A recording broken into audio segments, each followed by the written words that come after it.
John Corby pulled the cloth covering his face tighter as he strode through the thick smoke and ash that permeated Sahula's city streets. In some places, the smoke was so dense he had to lead with his hands to avoid running into something face first. The light from Tiala Prime's star gave the city an eerie look from being filtered by the rising columns of smoke. Numerous fires burned all over the city, and no one was willing to risk the relative safety of any shelter they had found. Various odors saturated the smoke, which was stronger depending on how close you got to what was burning.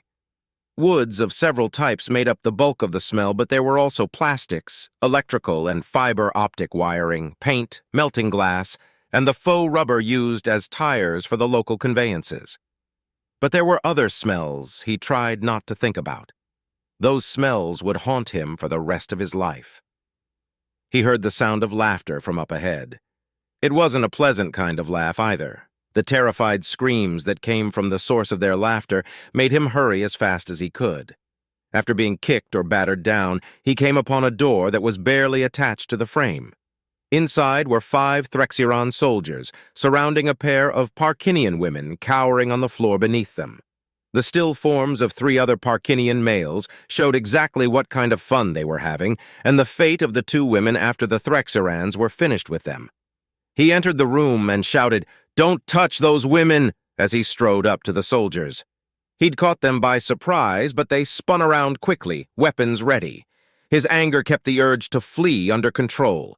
He saw the look on their faces change from surprise to anger at their sport being interrupted.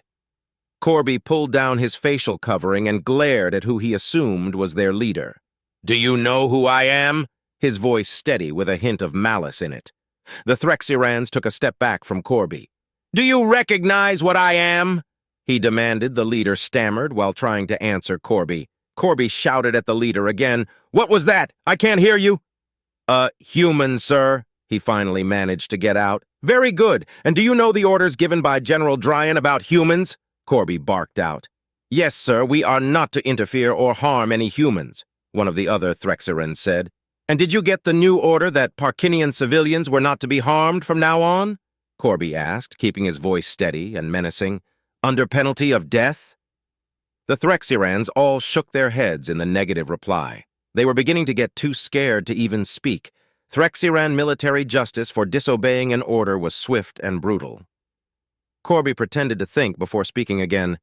"Since you didn't know, I will spare your lives by not mentioning this disobedience to the general when we meet later."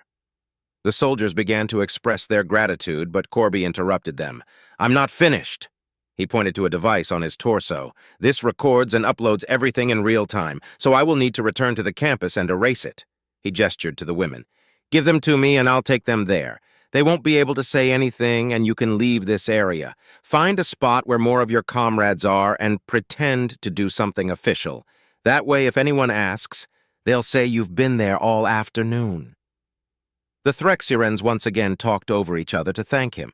"I'd also avoid officers in case someone else saw you here. They'll forget about those kinds of reports in a day or 2. Now go." Corby finished. The soldiers saluted and practically tripped over each other as they fled out of the door. Corby looked at the 2 women. "Get dressed, grab some things, and follow me." While they gathered some possessions, he took the sheets off the beds and covered the 3 bodies. Once in the streets, he took each woman by the hand and led them through the smoke-shrouded streets. He also mentally thanked an old professor who advised him to take some dramatic speaking classes to improve his oration when giving lectures. It served him well in his years as a professor and then chancellor of the university he founded here. It also helped him bluff the Threxirans into obeying a non-existent order. And hopefully he'd persuaded them to lay low long enough to let him find and guide a few more civilians to the safe zone he had created at his university. The last thing the general or Threxiran leadership wanted was for the humans to interfere in this world's internal affairs. And he took advantage of that as far as he could and hoped none of the soldiers tried to check with their officers about it. Now that he was guiding 2 civilians to safety, he was glad for the smoke. He reached the university gates with no more incidents. He turned the women over to one of his students and sat to guzzle some water. One of the professors who was now guarding the gate came to check on him. "How did it go?" he asked. Corby looked up at his friend and fellow Professor Hake. "It's a mess out there. You can hardly see more than 10 feet in front of you." He took another swig from the jug. "And I had to bluff a group of Threxeran soldiers making sport of some civilians. I haven't always been thrilled with how intimidating my people can be, but I am damn thankful for it now." "I bet," Hake replied before saying, "You need to take a break and eat something." Corby thought for a moment. "I got enough time for one more run before it gets full dark." Hake looked at him and asked, "Want me to go with you?" "Thanks, old friend, but it's better you stay here," Corby answered. "If anything keeps those bastards out of the campus, it's a 3-meter-tall Devlonian with a big club in each of his 6 hands." It was almost midnight when he came back empty-handed. He decided to grab a quick bite and maybe a couple of hours of sleep. His eyes felt gritty from the smoke and lack of sleep. But sleep eluded him. Too much had happened in the last couple of days since a Threxeran army attacked the city. He thought of the devastation he'd seen and what it looked like when he first arrived in Sehula.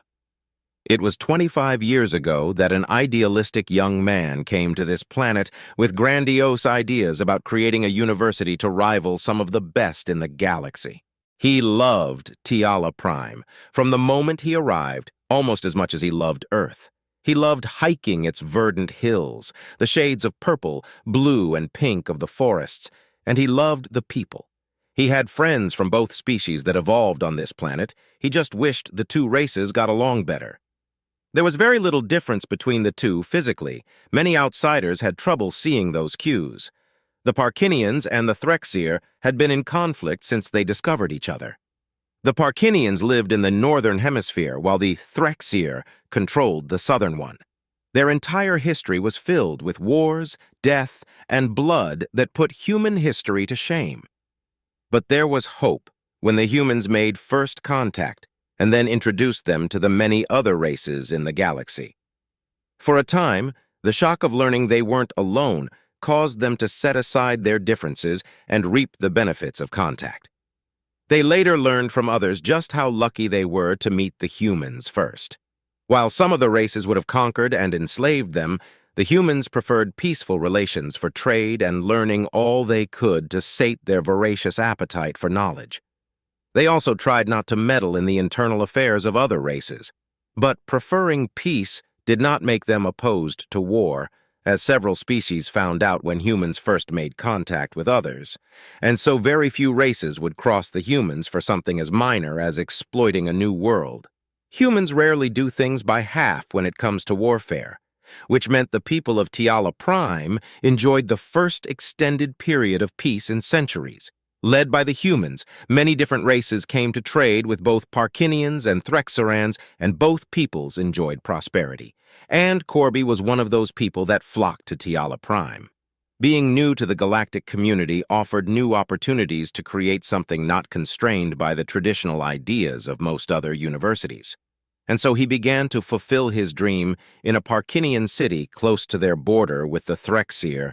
With a view of the majestic mountains to the north and to the south was the meandering Nolobo River, its tranquil waters flowing clear and pure over the rocky bottom. The city of Sehula spanned both sides of the river with a pair of bridges connecting them. Its proximity to the border caused the city to flourish in trade, and the university brought in members of dozens of races to study or just visit. The population exploded until 500,000 beings called Sehula home. Corby's pride and joy was located close to the river, its vast campus surrounded by low walls and towers to look like something from the folklore of both peoples. Vines cascaded down the walls in shades of green and pink over the yellow stone walls. The towers were places to study the night sky, conduct experiments that needed solitude, or just take in the beauty around them. Stately buildings were surrounded by stunning gardens that gave the campus a serene atmosphere. Traders, merchants, scholars, businesses, and craftsmen flocked to Sehula. The rise of merchants and traders began influencing their respective governments to avoid large conflicts. After all, they were bad for business. A lasting peace brought in even more business. All of this brought prosperity and fame to the city on the river, and that prosperity led the city elders to lavish vast sums to make Sehula the jewel of Tiala Prime. But prosperity also breeds jealousy, and jealousy can breed hatred.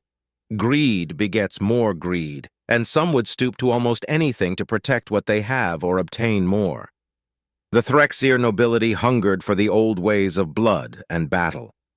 This left them vulnerable to manipulation by the newly rich traders and merchants, and in turn, the nobles encouraged the lower classes to follow their lead.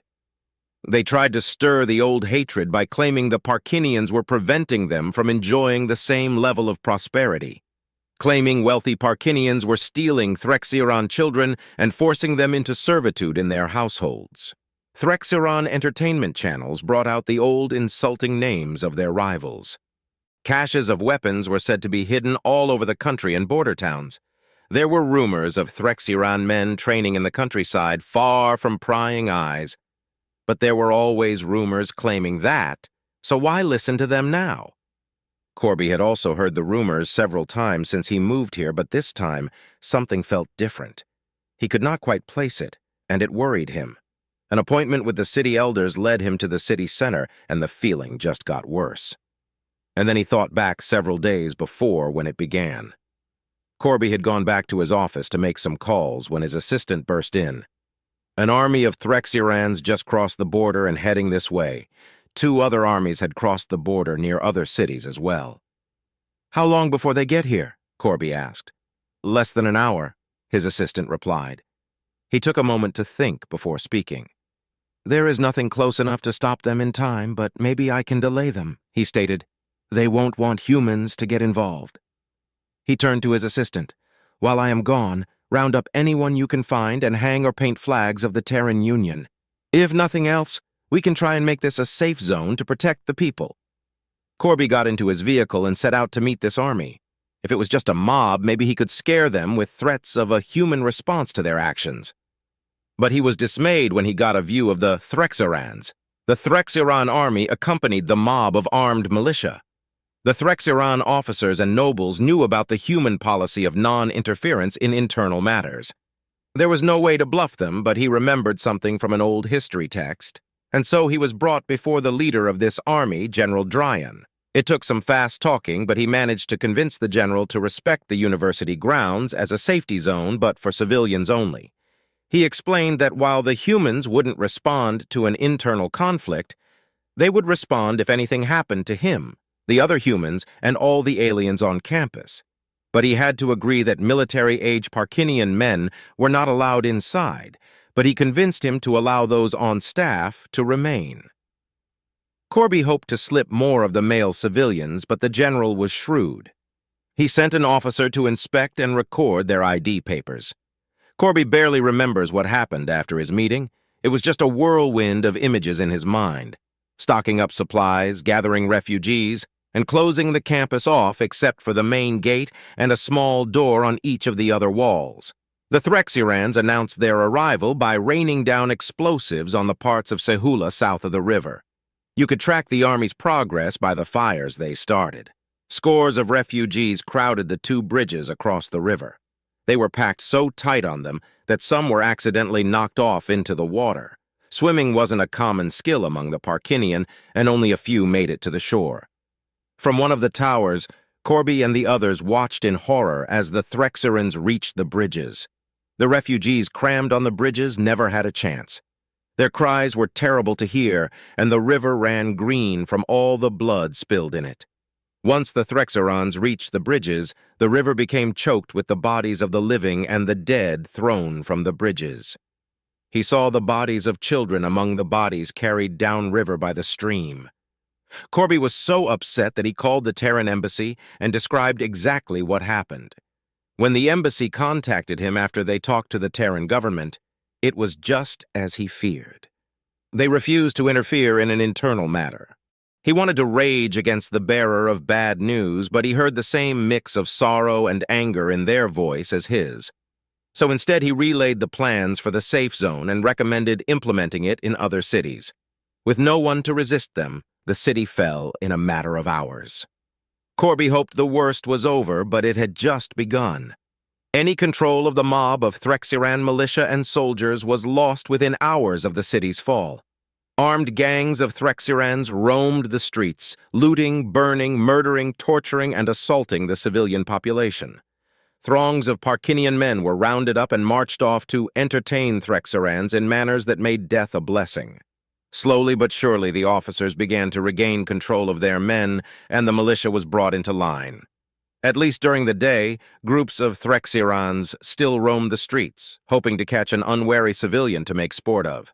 And every night, Corby alone or with Hake accompanying him would head out into the streets to try and prevent that from happening. He talked, bluffed, bribed, wheedled, or threatened, especially when Hake was with him. It took a very brave man to stand up to a human and a Devlonian carrying multiple clubs, and tried to save as many as they could. Corby and the other humans and aliens worked around the clock to treat and care for the tens of thousands of refugees that sheltered on campus. This continued for over a week before the humans and other members of the galactic community finally took steps to end this conflict. It took years for Sahula to regain his former glory, and it would take decades of physical, mental, and emotional healing for the survivors. The staff of the safety zone took solace in saving tens of thousands of civilians from the Threxerans. For Corby and others, there was no healing from the things they did and saw, so they focused on bringing as many of the war criminals to justice as they could, and they weren't too picky about their condition when they turned them over to the authorities.